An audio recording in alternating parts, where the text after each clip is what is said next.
ভাই আপনার ক্যামেরা একটু পিছান না সবাই ভাই বিলু ভাই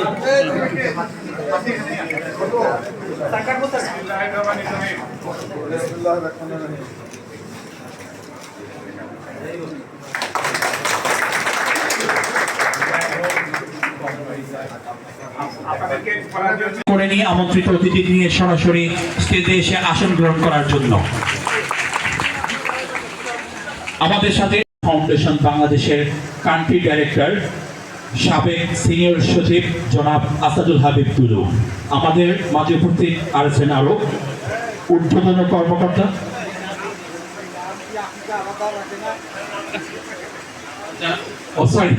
আসাদুল ইসলাম আমি দুঃখিত সিনিয়র সচিব আসাদুল ইসলাম স্যার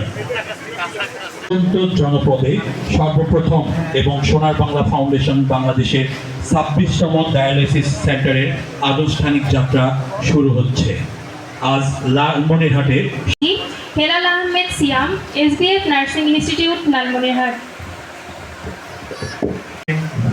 বিসমিল্লাহির রহমানির রহিম আলহামদুলিল্লাহি রাব্বিল আলামিন করবেন যাতে আপনাদেরকে আমরা সেবা করতে পারি। সবাই ভালো থাকুন, সুস্থ থাকুন। মনে রাখবেন ডাক্তার সাহেবরা যা বলেছে, নিজের দায়িত্ব নিজে নেবেন, আল্লাহ ভরসা। সবাই ভালো থাকুন, খোদা হাফেজ। ধন্যবাদ স্যার। এই পর্যায়ে বক্তব্য সেন্টার আনুষ্ঠানিকভাবে উদ্বোধন হয়েছে। এই উদ্বোধন অনুষ্ঠানের সম্মানিত সভাপতি সোনার বাংলা ফাউন্ডেশনের কান্ট্রি ডিরেক্টর, মঞ্চে উপবিষ্ট চিকিৎসা ক্ষেত্রে যারা আমাদের অঞ্চলে সুনাম কুড়িয়েছেন সেই বিশিষ্ট চিকিৎসকবৃন্দ, প্রশাসনের কর্মকর্তাবৃন্দ, আমার প্রিয় লালমনিরহাটবাসী, আসসালামু আলাইকুম। প্রথমে অভিনন্দন কৃতজ্ঞতা প্রকাশ করি সোনার বাংলা ফাউন্ডেশনকে, যারা এরকম একটি মহতী উদ্যোগ গ্রহণ করে আমাদের জেলার কিডনি রোগীদের ডায়ালিসিসের পথ সুগম করেছেন। সেজন্য আমরা সবাই একটু জোরে তালি দেই সোনার বাংলা ফাউন্ডেশনের জন্য। আমি অভিনন্দন জানাই প্রবাসী বাংলাদেশি যারা একটা অর্থায়ন করেছেন, সহযোগিতা দিয়েছেন। আমাদের লালমনিরহাটে এক সময় লেখাপড়া করেছেন ডক্টর কামাল, আমার সঙ্গে আমার কথা হয়েছে আমেরিকায় ফোনে। ওনার যে আন্তরিকতা, সেই আন্তরিকতার ফসল কিন্তু এই কিডনি ডায়ালিসিস সেন্টার। এখানে জেলা প্রশাসক উপস্থিত রয়েছেন, নিশ্চয়ই ওনার মনে আছে প্রথম যেদিন আমি জেলা প্রশাসনে সভা করলাম সেদিন আমরা 180 দিনের কিছু কর্মসূচি দিয়েছিলাম, যে 180 দিনের মধ্যে কী কী কাজ আমরা করব। তার অন্যতম ছিল ডায়ালিসিস সেন্টার। আমার মনে 180 দিন পূরণের আগেই ওনারা এটা করতে সক্ষম হয়েছে।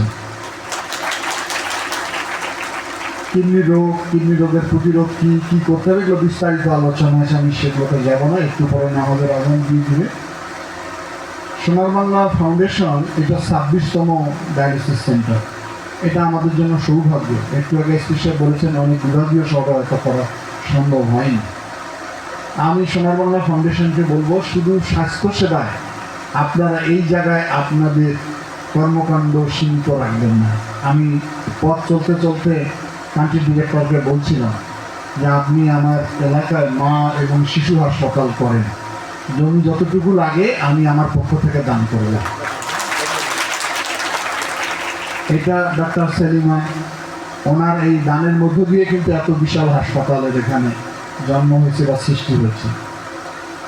আমাদের অঞ্চলে এটি একটি খুবই প্রয়োজনীয় চিকিৎসা, মা এবং শিশু হাসপাতাল। পরবর্তীতে ওনাদের সঙ্গে আমার কথা হবে, আমি চেষ্টা করব এটা যাতে আমাদের জেলায় কোনো একটা জায়গায় স্থাপন করে মা শিশুদের চিকিৎসা সেবা দিতে পারে। আপনারা জানেন যে সরকার কতগুলো গুরুত্বপূর্ণ সিদ্ধান্ত নিয়েছে ডায়ালিসিসের ব্যাপারে, হার্টের রিং পড়ার ব্যাপারে, সেগুলো বিস্তারিত আলোচনা আমি করবো না। একটা কাজ করতে যাচ্ছি আমরা, সেটা হলো যে 1 লক্ষ স্বাস্থ্য সেবা কর্মী নিয়োগ দিতে যাচ্ছি আমরা। 1 লক্ষ স্বাস্থ্য সেবা কর্মী কী করবে? মাননীয় প্রধানমন্ত্রী বলেন যে অসুখ হয়ে চিকিৎসা দেওয়ার চেয়ে ওষুধ যাতে কম হয় সেই ব্যবস্থাটা করতে হবে, সচেতনতা তৈরি করার জন্য। এখানে বেশিরভাগ মেয়েদেরকে নিয়োগ করা হবে, তারা বাড়িতে গিয়ে আমাদের মা বোনদেরকে শিখাবে কোন খাদ্য গ্রহণ করলে